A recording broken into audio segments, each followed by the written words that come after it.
Security or police? What makes the most sense for you? Full disclosure, as the administrator of the Security Officer Network, I obviously have a bias. But that notwithstanding, just a few years ago, had you asked me for my very best career advice, I still would have probably more likely than not encouraged you to use your private security work as a first step to becoming a police officer or some other iteration of law enforcement officer. But is this still the case? Stay tuned.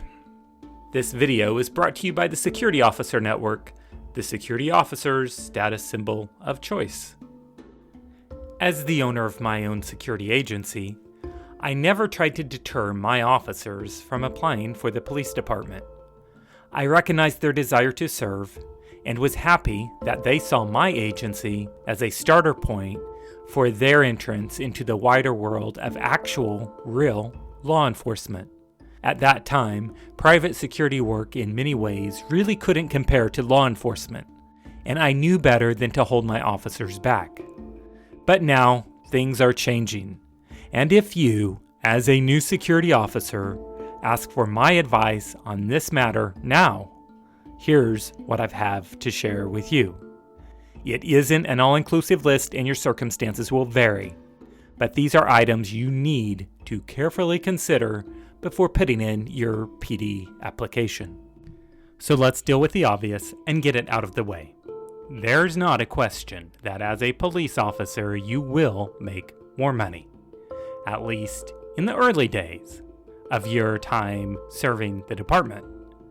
This has always been the clear reason to become law enforcement instead of staying security.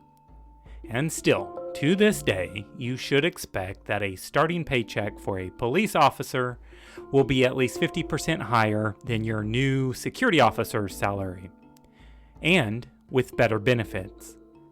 However, there is one big problem in a lot of departments, and that's your debt load. It's that college degree that cost way too much, but that you had to have in order to qualify for the law enforcement job in the first place. This debt will haunt you for years into the future and eat up a sizable part of your pay. Then there's comp and overtime. Government agencies sometimes get away with treating their employees in ways that the private sector just can't.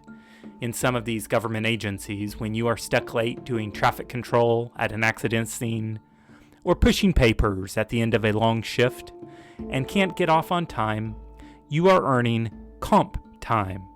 Comp time is time that you can take off at a future date and time in lieu of overtime pay. This only works for so long because after a while, you build up so much comp time, more than practical, and it just becomes somewhat pointless potentially. As a security officer, at least in the early days, before you become a salaried supervisor, you may find that your agency will happily assign you to as much overtime as you would like to work.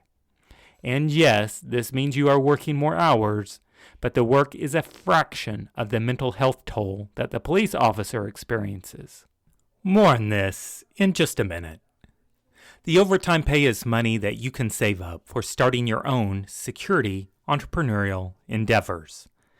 Additionally, as a security officer, you have almost immediate upward salary mobility because you can train and get your ARM certification, and once assigned to an ARM site, you will probably receive an immediate pay increase.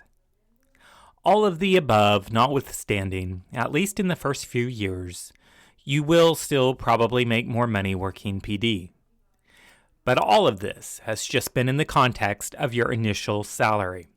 In a minute, we will take a longer look at the big picture of what your overall net worth might look like in the long term if you maintain your status in the security industry. Safety and the ability to lead a normal life in your community. Without a doubt, PD work entails much more risk to your safety. It's a simple numbers game. On any given shift, PD repeatedly goes to the action.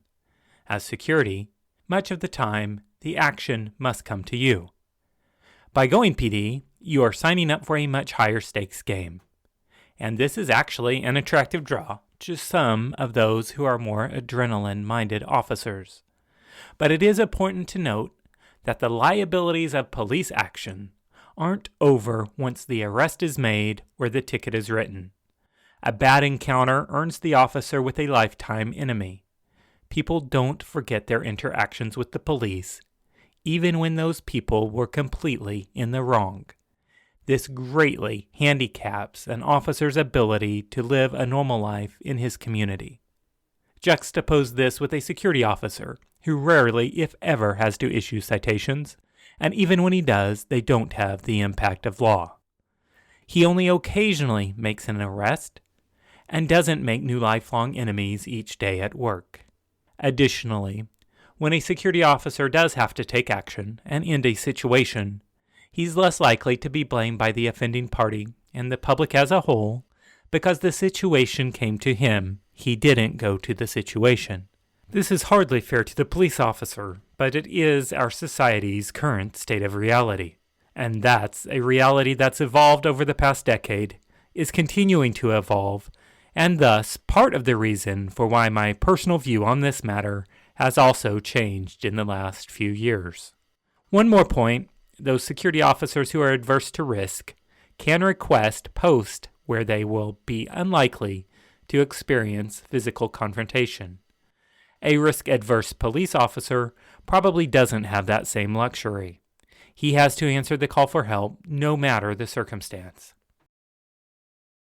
Politics. Politics ruins everything. You probably know where this is going. It's a clear reason for why you should stay in private security and away from employment with the police. Depending on the culture of your community of choice, some of the local law enforcement politics are obvious.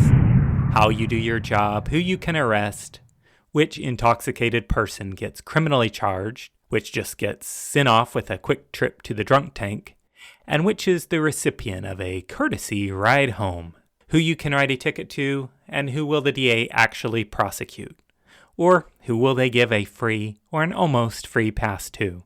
All of these political considerations can make your actual job, an impartial enforcer of the same law on everyone, to be a near impossible challenge to carry out. But there's much more to politics than just these obvious examples, and they can have a very big impact on your career. Here's just one example of how political decisions made far away in City Hall can be super damaging to the would-be police professional. The city manager lobbies the city council for money for new police positions. The council awards the funding. As soon as the budget is approved, the police chief opens the positions and starts taking applications. However, the city manager isn't great with money management. And to make matters worse, he has been playing politics with his department heads. He's very close to the public works director and overcommitted himself by authorizing big pay raises to her department heads. This creates a cash shortage.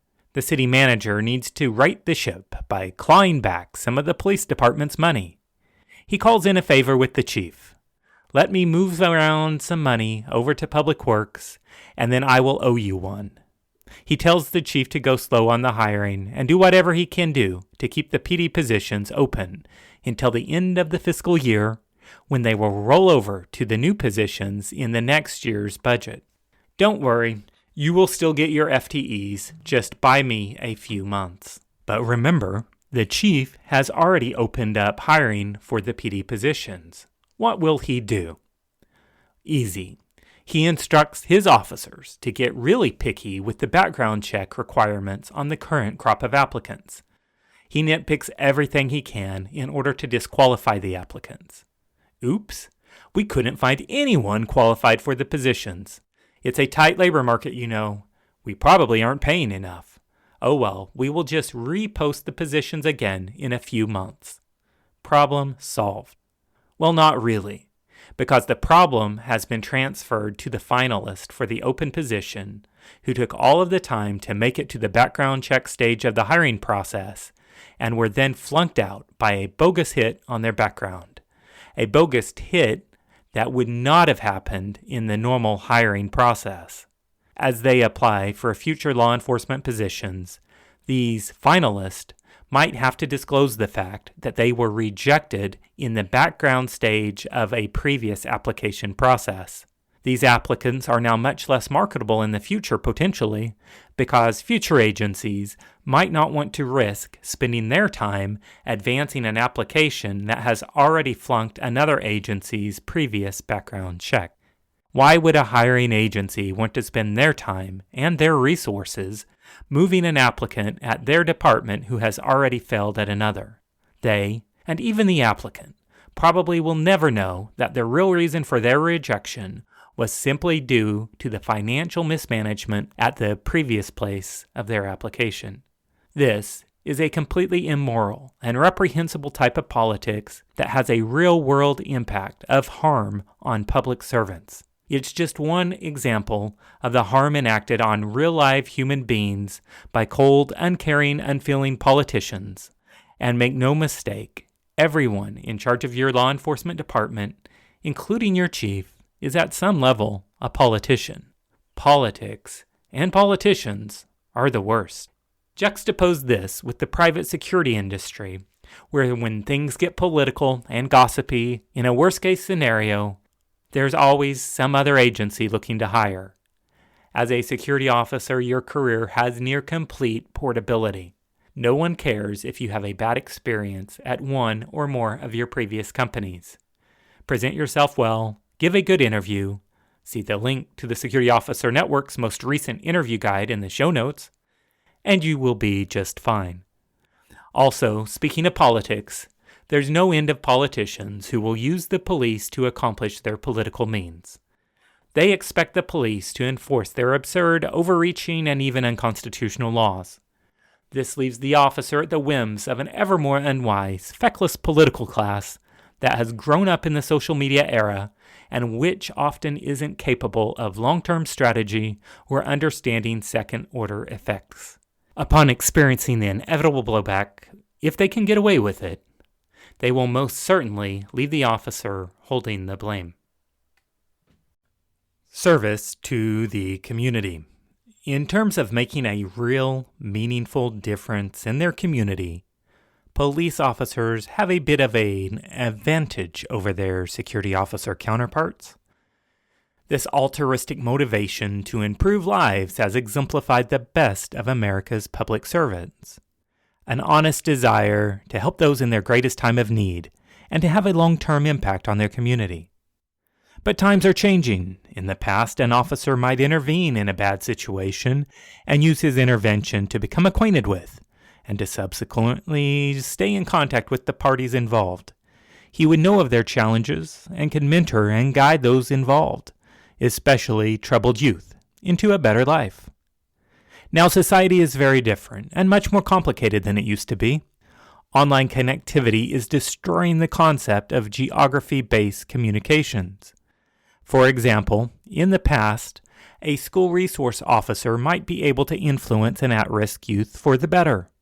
Now, however, those juveniles are spending much more time exposed to the corrupting influences of an online world that's far beyond the purview of that officer, and thus his ability to actually mentor and make a real difference is becoming counteracted and even greatly limited. This is not to mention the many new legalities necessitated due to the fallout of having an ever more complicated and corrupt society. These legalities handicap a mentor, and now an ever-growing lack of respect for law enforcement makes his ability to build relationships in the first place even more difficult. In short, in many communities, it's becoming so much more difficult for a law enforcement professional to have a real life-changing impact that would have been possible maybe just a few years ago. To be sure, as a law enforcement officer, you will still get the rush of taking the drunk driver off of the streets, stopping the crime in progress, providing life-saving medical such as CPR, but making a real difference by getting to know, mentoring, and changing lives over the long term, and thus a community as a whole, is likely ever more difficult than before. Job portability. So here's a reason for why you should remain a security officer. Security officer industry jobs have amazing portability. Keep your debt low, put yourself in a position to live on a modest budget, and you will be just fine in the security industry. That's because it's easy to get security jobs. You don't have to worry about a supervisor who doesn't like you, a bad client, or a post you don't like. When these misfortunes happen, you can simply pick up and find a better company with better circumstances. You can lose one job in the morning and be working a post for a different company by the evening. In contrast, law enforcement jobs are harder to lose, but they are also harder to get. This can keep an officer locked in with a job he hates. That's never fun, and it destroys morale and makes for a toxic work culture known as the golden cage. In essence, a bunch of coworkers who hate their job but are trapped into the same organization and its toxic culture because of the nice salary and benefits. Mental health. So every department has its own circumstances, but this is for sure a major reason for why one would stay in the security industry. In many large departments, you can expect that PD has lost containment and its officers have been put into a stressful situation that no human should be exposed to for a prolonged period of time. Desperately trying to keep up with priority assistance calls while being treated to a first-hand view of societal decay and the consequences of a society that has lost its moral compass. It takes a very strong person to compartmentalize this negativity on a daily basis and to keep it from destroying one's mental health. Then, if you're in one of those ever-growing number of departments that have been politicized and have lost the ability to be proactive, your self-protection instincts are going to kick in, and you will be tempted to stand by and only get involved when absolutely required. This is also bad for your mental health. It's an induced laziness, and it's a bit of fiddling as Rome burns. This compromises your professionalism and is bad on your morale, work ethic, and overall outlook on life. Additionally, in some jurisdictions, you will have to deal with the fact that the criminal that you arrest will be back on the streets and possibly Googling your home address before the end of your shift. A sad fact that's not conducive the least bit to your mental health. Security, of course, also experiences some mental health stressors, but many of them are minor and easily overcome by the based individual. He's going to need to get used to being called a rent-a-cop, an insult that's impact on the mental health of the officer is easily mitigated by simply not acting like a rent-a-cop. There are the unfair and unreasonable clients and supervisors, and the ever-constant pressure of being called in to cover the shifts of those who won't show up for post. A pressure that becomes more frequent once the officer makes it to supervisor and has responsibility for a post. Security agencies can take the officer for granted, and that's not good. But all in all, it's not the biggest deal in the world, nor does it take a debilitating toll on the mental health of most people. In a worst-case scenario, the officer can simply go to work for a different agency. Plenty of others will be hiring. Resume, contacts, and connections. So as a rule, employment as a police officer probably looks better on a resume. But a security officer who obtains supervisor status can also support an acceptable resume that's conducive to accomplishing many of his long-term goals. Additionally, his resume is less likely to experience the discrimination of those who view law enforcement negatively. And it's actually potentially more malleable. In essence, a security industry resume can easily take on an IT security stance, while a law enforcement resume is potentially more rigidly defined by the high-profile nature of the police officer's work and the public perception of the job. The law enforcement officer will make many contacts throughout his career. These will serve him well in the future, from legal community personalities such as prosecutors, judges, and attorneys, to specialists in the law enforcement community, to everyday officers. These contacts will prove to hold value in his future endeavors, such as a private security entrepreneurship during his post-law enforcement career. His officer acquaintances and former coworkers will become prime candidates for his future security agency's talent pool. However, likewise, a security officer will have specific inside view of the actual security industry. He will discover the identities of clients, the personalities that make up the various security agencies throughout the city, and the locations of specific security sites. All of this will benefit him as he works towards a future career as a security professional, such as security consultant or security agency owner. The behavior-modifying substances. Here's one of the strongest cautions I can give against going into law enforcement. So many people in society today are giving into the temptation to indulge in behavior-modifying substances. Those who are under this influence stop thinking strategically and don't think in their own best interest. This means they stop operating according to a logical, predictable course of action. And even worse, they are all too often becoming impervious to less than lethal compliance options. This puts officers into an array of ever increasingly bad positions, and it's getting worse and worse. With each additional encounter, the officer increases his chance of either having his career ended by not acting quickly enough or making a career-ending mistake that many people in the public will not understand, nor can they, because they don't live the life of that officer, and many don't realize just how bad it is becoming out there. The example. So now, upon reviewing the pros and cons, let's develop your long-term vision. If after all of my warnings, your vision is to still serve a community as a law enforcement officer, perhaps advancing in rank to supervisory or investigative services, and retiring with a strong retirement plan, at which point you will have the option of starting your next career as a security professional, then fine, let's do it. But first, here are some more tips. Take your time and choose your community carefully. Avoid the large departments in the big cities where the police have lost containment and are chasing calls, and the public sector has likely been politicized beyond any hope of redemption. This is a complete non-starter. These cities are replete with politicized prosecutors and judges who are rigid ideologues and have put their ideology far ahead of the impartial rule of law. These departments exist in an atmosphere of soul-breaking corruption, and that's not good for anyone. Likewise, it's also probably best to avoid small towns.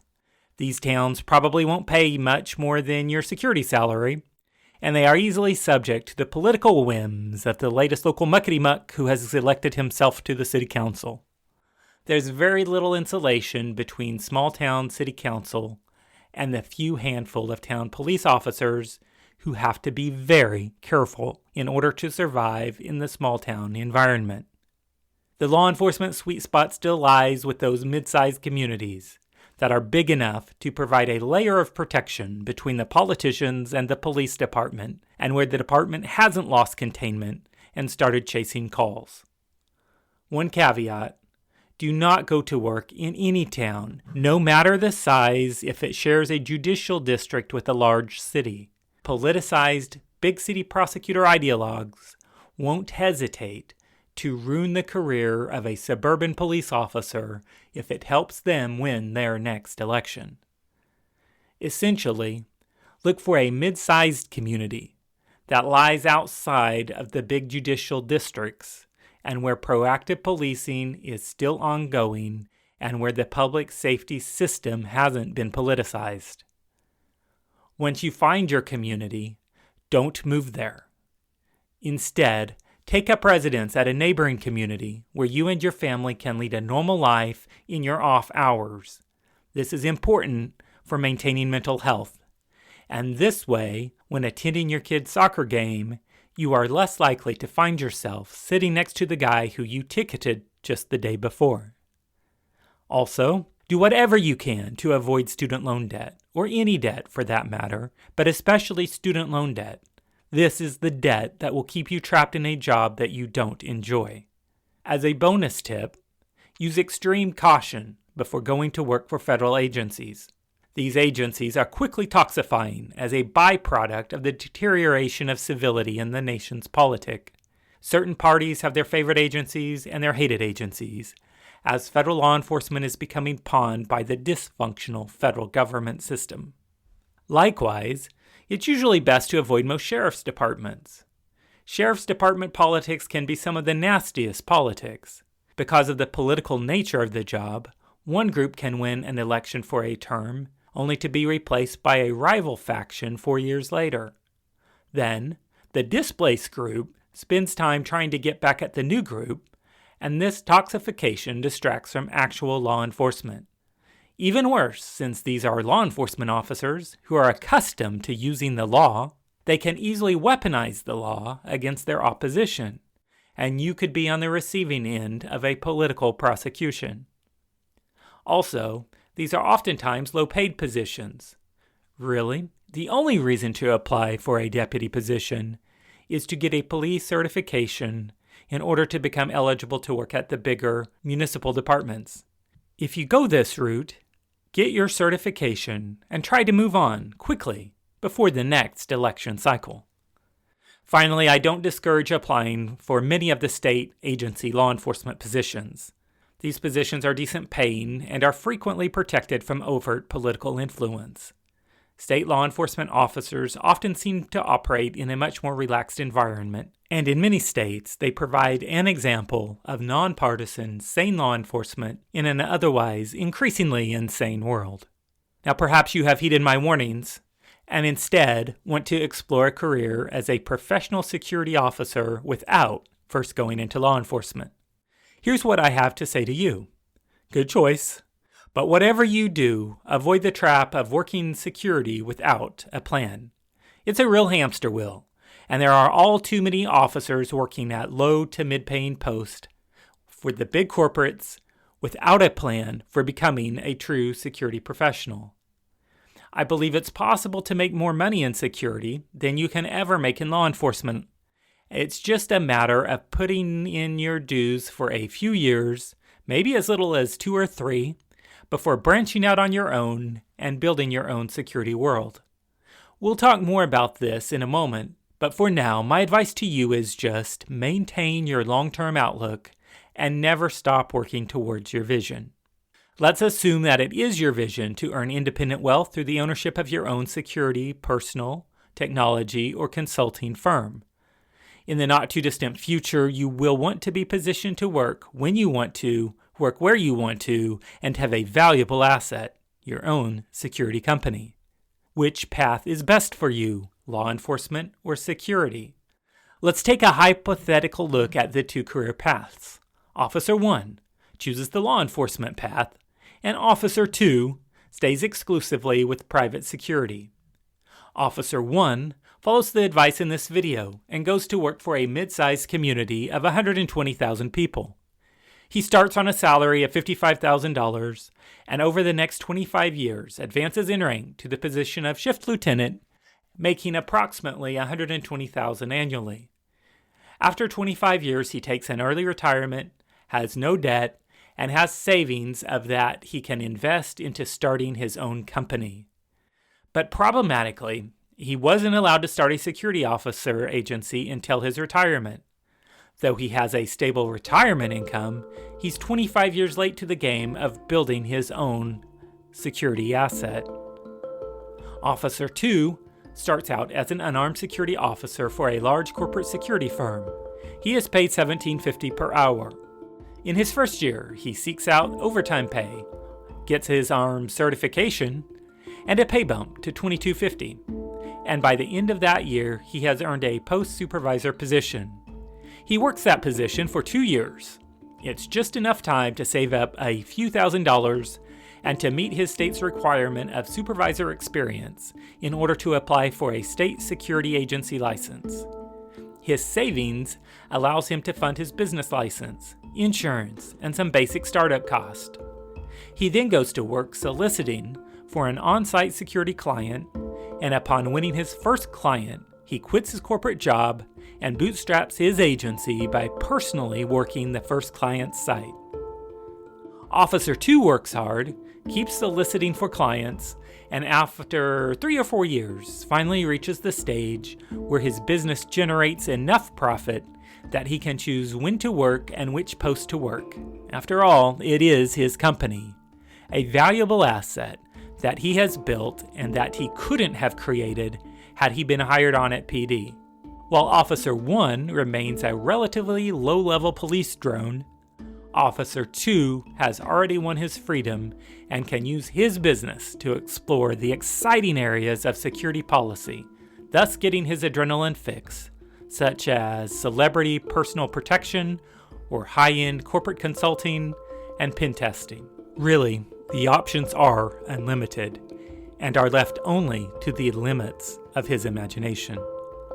You can read much more about this security bootstrap business plan in the book How to Start a Security Agency. The link is in the show notes. Which of these career paths seem best to you? Though it may seem counterintuitive, if you are willing to hustle clients, the security industry by far offers the greatest upside. Law enforcement may pay more at first, but in the end it can become a golden cage that inhibits the officer's independence and is a slower burn to financial independence and flexibility. I hope you have found all of this advice to be helpful. If it was, don't forget to like this video and subscribe to this channel for more content, because more content like this is on the way. If a career as a security professional is interesting to you, then consider joining us at thesecurityofficernetwork.com, the professional security officer's status symbol of choice.